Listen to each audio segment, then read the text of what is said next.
যৌথ বাহিনীর প্রধান কে, তিনি বলছেন যে অস্ত্রের ঘাটতির কথা। তো অস্ত্রের ঘাটতি যদি থাকে তাহলে এটা টেনে নিয়ে যাবে আর কতদিন? সেই হিসাবও আমরা দেখলাম যে একটা সংগঠন বা সংস্থা সেই হিসাবও দিয়েছে কতটুকু অস্ত্র আছে না আছে, বা সেটাও বা কতটা মানে সঠিক বলে আপনি মনে করেন। সেই বিষয়টা শুনতে চাই। আর ইরানের উপরে যে শক্তিশালী হামলা এরকম একটা হুঁশিয়ারি দেওয়ার পরে আমরা দেখলাম যে ইরান আবার জর্ডানের উপরেও হামলা করেছে, সেটা কতটা ক্ষতি করেছে বা কতটা এফেক্ট করবে, বা এবারের হামলাটাও কতদিন পর্যন্ত, এটা কি গত রাত্রে পর্যন্তই শেষ নাকি এটা কন্টিনিউ করবে বলে আপনি মনে করেন? অনেক ধন্যবাদ আপা। আমি প্রথমেই বলবো যে দেখেন, আমরা যে একটা পয়েন্টে আমি কথা বলতে চাচ্ছি, যে shortage of arms. Shortage of আর্মসের আমরা বেশ শুধু আজকে থেকে না, এটা ইয়ে ছিল যে এজাম্পশন ছিল এরকম যে 3 দিনে বা 5 দিনে এই যুদ্ধটা শেষ হয়ে যাবে। আপনার নিশ্চয়ই মনে আছে যে উনি বলেছেন যে within 5 weeks the war is going to be over within 5 weeks, so we're going to claim the victory. তো এটা তো হয়নি।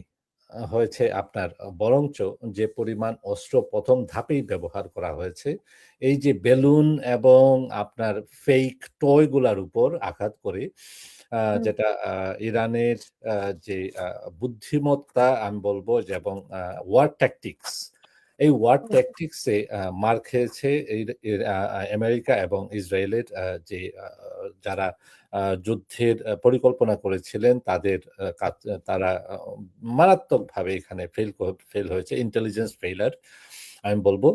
তো এতে একটা বড় ধরনের একটা ধাক্কা আসছে মিলিটারি ওয়েপনারি প্রোডাকশনে। যে কোম্পানিগুলো এগুলা প্রোডাকশন করে তাদেরকে বলা হয়েছে, ট্রাম্প নিজে ডেকে এনে তাদেরকে হোয়াইট হাউসে এনে বলেছেন যে তাদের প্রোডাকশন 3 times 4 times বাড়ানোর জন্য, 300-400 গুণ বাড়ানোর জন্য। এবং এটা এত সহজে এই ইয়েগুলা প্রোডাক্টগুলা এত সহজে তৈরিও হয় না, এটা সময় সাপেক্ষ ব্যাপার, এগুলা অনেক সময় লাগে এগুলা তৈরি করতে। তো আমার মনে হয় ইটস এ বিগ ফ্যাক্টর। এর জন্যই আমরা বিভিন্নভাবে ডোনাল্ড ট্রাম্পকে বিভিন্ন কথা বলতে শুনেছি, যে আজকের জন্য যে উনি একটা কথা বলেন, কালকে বলেন যে Iran already agreed two negotiate with us, বলে একটা সমঝোতার একটা পথ খুঁজে বের করেন। দেখেন, আমার কাছে মনে হচ্ছে যেটা যে ওয়ারটাকে ওয়াইডার করা হচ্ছে, ইউক্রেনকে ইনভলভ করা হচ্ছে। কাস্পিয়ান সিতে ইউক্রেন আপনার স্ট্রাইক করেছে ইরানের শিপে।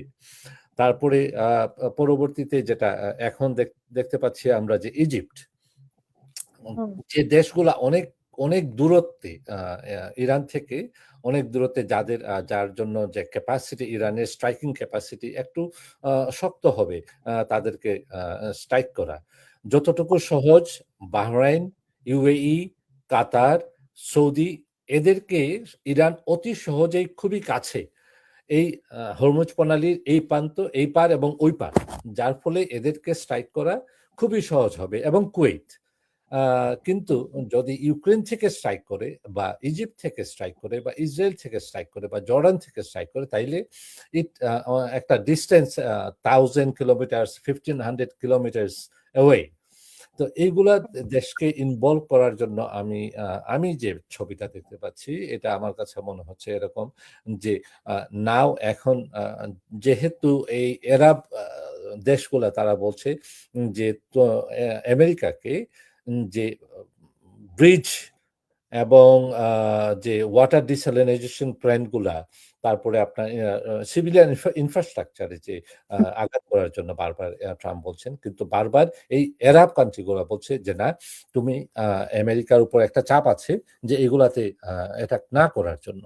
তার কারণ হলো, যদি ইরান বলেছে, এটা আইআরজিসি বলেছে, যেদিনই আমাদের এই ইনফ্রাস্ট্রাকচারে, সিভিলিয়ান ইনফ্রাস্ট্রাকচারে অ্যাটাক হবে, ওই মুহূর্তে they are not going to wait for a minute. They will strike back to all the Arab countries, all the public facilities. এবং যে শুধু পাবলিক ফ্যাসিলিটিস গুলো না, ইনফ্রাস্ট্রাকচারে না, ওয়াটার ডিসালিনেশন প্ল্যান্টে করবে, তারপরে পাওয়ার প্ল্যান্টে করবে, তারপরে আপনার যে ওয়েল রিগস গুলো আছে, ওয়েল রিগস গুলোতে করবে। আরামকো আপনাকে আমি দেখিয়েছি একটু আগে যে কত ক্লোজ আরামকো সবচেয়ে বড় যে ফেসিলিটিস, সেই ফেসিলিটিস গুলাতে অ্যাটাক করবে। যার ফলে সারা বিশ্বের আরেকটা বড় ধরনের একটা ধাক্কা আসবে। এখনো যতটুকু এই যে 5.5 মিলিয়ন ব্যারেল সৌদি সাপ্লাই দিচ্ছে, এটাও পাওয়া যাবে না কদিন পরে। এবং যে ফুজাইরা যেটা ইউএই 1.5 মিলিয়ন ব্যারেল ফুজাইরা দিয়ে যেটা সাপ্লাই দিচ্ছে, এটাও আসবে না কদিন পরে। যার ফলে হবে কি সারা বিশ্বে একটা ক্রাইসিস দেখা দিবে। আমার মনে হয় যে এটা ডোনাল্ড ট্রাম্প দেখেন ইলেকশন নভেম্বরের 3rd আমেরিকা ইলেকশন, যে মিড টার্ম ইলেকশন, ওইখানে কংগ্রেস এবং সেনেটের ইলেকশন হবে, প্রেসিডেন্টের ইলেকশন না, এটা মিড টার্ম ইলেকশন। তো এই কংগ্রেস এবং সেনেটের ডেমোক্রেট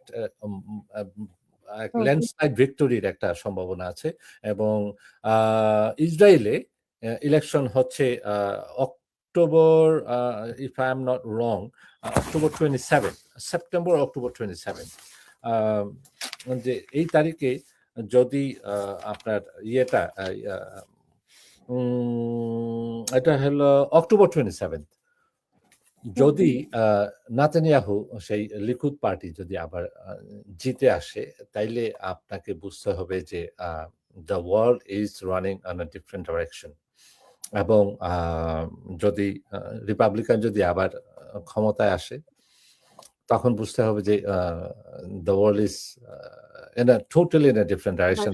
আমি বলবো যে